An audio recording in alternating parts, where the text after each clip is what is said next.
ipuin liburu baten eta novela baten egilea, eta Bolgako batelarietan egilea. Eta erdian berriz, Iban Zaldua, aski ezaguna dena, eta gaurko aurkezten dugun liburuaren egilea. Besterik gabe, zuen zure hartitza.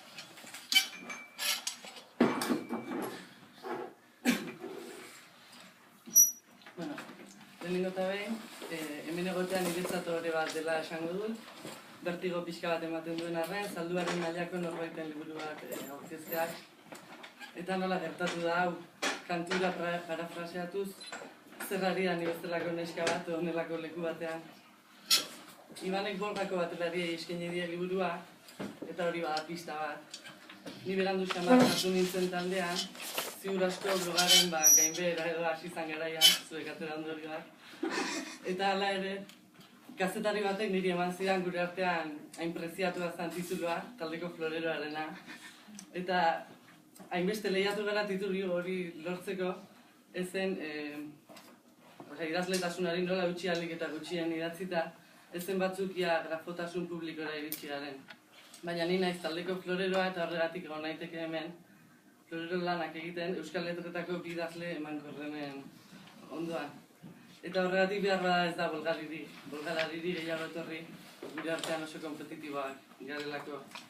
Eta horregatik baita ere idatzi du behar bada liburuko hitzaurrea, ez bolgalari veteranoenetako batek, baizik eta bere burua Bolgako batelarien fan klubeko zuzendari autoizendatu duen Mikel Aierruek, eta bera bai, hemen da. Txantxak alde batera utzita, liburua Bolgako batelariei eskaini izanak zentzua duela iruditzen zait, liburuaren tonoa kontutan hartuta. Taldeak utzi duen lagun taldearen email kateetan euskal literaturaz eta barrez hitz egiten den girotik baduelako liburuak. Inoiz ezagutzera emango ez diren email segidak, espero dut guztion segurtasun fisiko arriskuan ez hartzeko.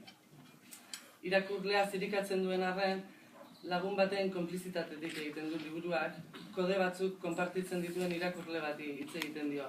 Beraz ez da familia osoarentzat liburuak, irakurria den irakurleari ari zaio, ez dakititza elitista den, baina exigentea behar da, irakurtzeak exigente egin duen irakurle bati. Eta noski horrekin oso lotuta dago egiten duen umorearen aldeko apustu garbia, umore mota baten aldekoa. Ez algararen umorea, aipatutako konplizitate hori oinarri irribarre egiteko umorea, baina ez da umorea alaia, edo ez beti.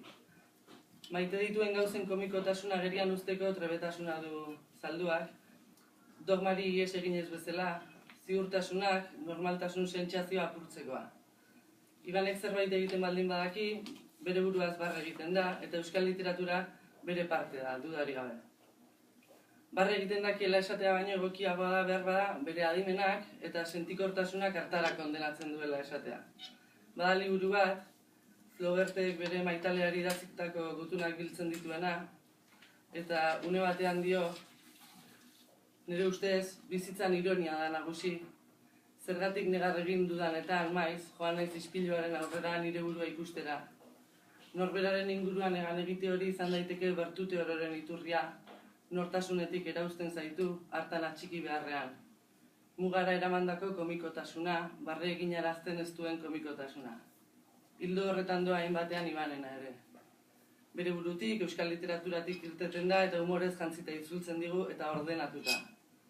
Iban errealitatearen izendatzaile eta ordenatzaile bat baita. Gehienetan fikzioaren bidez. Ikustea kostatzen zaiguna, batzuetan desorosoa egiten zaigulako, ikusarazten digulako, izendatzen duelako.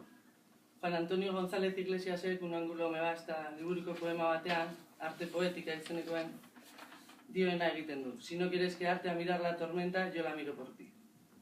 Baina lehen aipatutako humorez. Maite duen norbaiti hizketan ari balitz bezala, oso berea den zerbaiti buruz. Eta begiratzaileain argia izatea ez da zenbaitetan doain ateratzen.